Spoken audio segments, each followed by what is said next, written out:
আসসালামু আলাইকুম সবাইকে ওয়েলকাম করছি আমার আজকের ছোট্ট একটা ব্লগ দেখার জন্য। একটা লাইক দিয়ে সবাই ভিডিওটি দেখা শুরু করবেন প্লিজ। আমি আমার দুইটা বাচ্চাকে নিয়ে একটু বাইরে বের হয়েছিলাম, আর এরপরে আমি বাসায় এসে একটু রেস্ট নিচ্ছিলাম। আর এর ফাঁকে আমার মেয়ে আমাকে বলছে যে দাও আমি আজকে নাস্তা বানিয়ে তোমাদেরকে খাওয়াবো। আমার মেয়েটা কিন্তু খুবই ছোট। আমি তো কিচেনে এসে পুরাই অবাক, দেখি 3টা ব্রেড নিয়েছে, নিয়ে ডিমে চুবিয়েছে, আর এরপরে বাসায় টোস্ট ছিল, সেই টোস্ট গুঁড়া করে পুরা ব্রেডে মেখেছে, মানে ডিম মেখে এরপরে ব্রেড দিয়ে মেখেছে। এটা এরপরে তেলে ভাজতে হবে, ও কোথায় দেখেছে আমি জানি না। আর ডিমের মধ্যে কিন্তু চিনি দিয়েছিল, চিনি আর একটু লবণ। তো এইটা কিন্তু খেতে আরো ক্রিস্পি হয় আর কিন্তু খেতে ভীষণ মজা। আমরা সাধারণত ডিম দিয়ে তারপরে ভাজি, ও কিন্তু ডিমে চুবিয়ে এরপরে আবার ব্রেড ক্রাম আর কি মোট কথা দিয়েছে। তো এটা কিন্তু একটু ক্রিস্পি হয়, যার জন্য খেতে আরো মজা লাগে। তো আমরা যেহেতু 4 জন, আমি 4 টুকরা করে নিয়েছি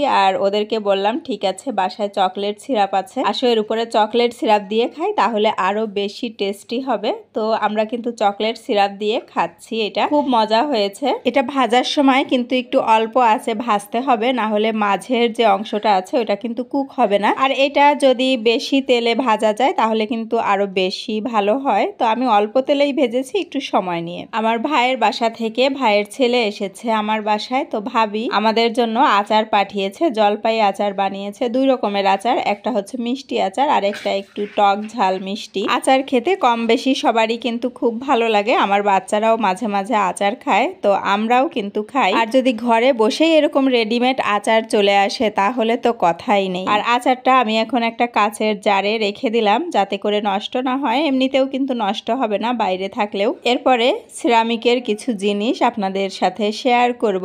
এখানে সার্ভিং বোলের একটা সেট, এখানে কিন্তু 3টা, একটা বড় মিডিয়াম সাইজ আর একটা, দুইটাই মিডিয়াম সাইজ, একটা শুধু বড় সাইজ। এগুলা কিন্তু বেশ ভারী আর প্রত্যেকটার সাথেই কিন্তু স্ট্যান্ড দেয়া আছে বসানোর জন্য, 3টার সাথেই।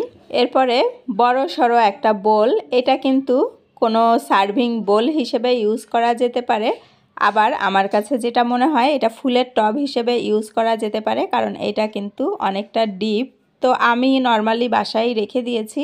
আরও একটা সার্ভিং ডিশের সেট, এটা কিন্তু সার্ভিং ডিশ হিসেবেও ইউজ করা যায়, আবার একটা ট্রে হিসেবেও ইউজ করা যেতে পারে।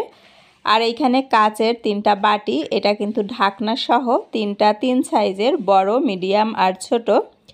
আর আমার যেহেতু বাচ্চা আছে, মানে টুকিটাকি জিনিস কিন্তু কিনতেই হয়, কখনো সিরামিকের ভাইরাল যে ভ্যান গাড়িগুলা সেখান থেকে, আবার কখনো মার্কেটে গিয়ে, কখনো বাচ্চাদের স্কুলে গিয়ে, স্কুলের সামনেও যেগুলো পাওয়া যায় ওখান থেকেও কিন্তু কিনি। হ্যান্ডেলওয়ালা বাটিগুলো নিয়েছিলাম 2টা বাচ্চার জন্য 2টা, কিন্তু এই বাটি আমি একটু বড় সাইজের খুঁজছি, এখনো পর্যন্ত পাইনি, পেলে কিনবো। আর এইখানে সুগার পট, মিল্ক পট। তো এইটার সাথে কিন্তু আমার টি পট আছে, টি পট প্লাস হচ্ছে 6টা কাপ পিরিচ। তো এটা একটা সেট, মানে টি পটের একটা সেট। আর এখানে ছোট বড় কয়েকটা ট্রে, এটা কিন্তু বিভিন্ন পারপাসে ইউজ করা যায়, কখনো কাবাব সার্ভ করা যায়, কখনো রুটি দেয়া যায়, কখনো মানে অল্প মানুষের জন্য নাস্তা, কখনো আমি ট্রে হিসাবেও কিন্তু ইউজ করি, একদম বড় যেটা ওইটাও। আর এইখানে আমার আরও একটা টি পট, এটা কিন্তু আড়ং থেকে নিয়েছিলাম, এখানেও সুগার পট, তারপরে মিল্ক পট, সাথে কিন্তু কাপ আর তো টি পট, এটা তো আছেই, মানে টি পটের একটা সেট। এটা দেখে মনে হচ্ছে মাটির, তবে মাটি না, কিন্তু সিরামিকের, মানে মাটির মতো কালার আর কি। আর এইখানে কিউট আরেকটা বাটির সেট, এটা হচ্ছে আপেল শেপের, বাচ্চাদের জন্য খুব পছন্দের আর কি, বাচ্চারা খুব পছন্দ করে এরকম শেপ বলে। এখানে আরও একটা বাটি, এটা কাচের, এটার সাথেও 6টা বাটি প্লাস বড় আরেকটা বাটি। তো এটা কিন্তু কখনো কোনো কিছু সার্ভ করা যায়, আবার ফ্রুট বাস্কেট হিসেবেও ইউজ করা যায়, যেহেতু একটু স্ট্যান্ডওয়ালা, দেখতে কিন্তু বেশ সুন্দর। ভিডিওতে যারা এখনও লাইক করেননি প্লিজ একটা লাইক করে দিবেন, আর নতুন কেউ থাকলে চ্যানেলটিকে সাবস্ক্রাইব করে আমার পাশেই থেকে যেতে পারেন।